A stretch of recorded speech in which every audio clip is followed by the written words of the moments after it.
जिंदाबाद कांग्रेस पार्टी जिंदाबाद कांग्रेस पार्टी जिंदाबाद कांग्रेस पार्टी జయంతి సందర్భంగా జిల్లా కాంగ్రెస్ పార్టీ ఆధ్వర్యంలో స్థానిక మద్రాస్ బస్టాండ్ సెంటర్లో ఉన్న నివాళులు అర్పించడం జరిగింది. ఈరోజు భారతదేశం అంతా కూడా బాలల దినోత్సవంగా జరుపుకునేటటువంటి పండగ రోజు ఇది. ఈ నెహ్రూ గారిని గురించి చెప్పాలంటే ఈ దేశానికి దిశ దశ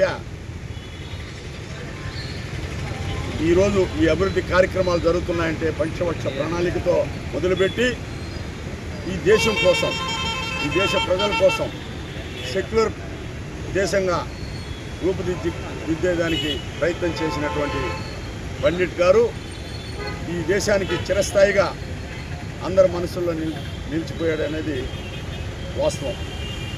పండిట్ నెహ్రూ ఈ భారతదేశానికి మొట్టమొదటి ప్రధానమంత్రిగా, ఈ భారతదేశంలో రాజ్యాంగాన్ని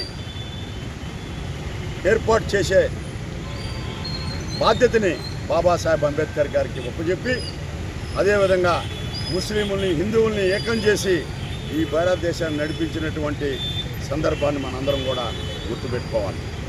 మత సమగ్రత, మత సమైక్యత కోసం పాటుపడినటువంటి పండిట్ గారు, నెహ్రూ గారు ఈ దేశానికి ఎన్నో ప్రాజెక్టులను తెచ్చి మనం బ్రిటిష్ వారు మనకి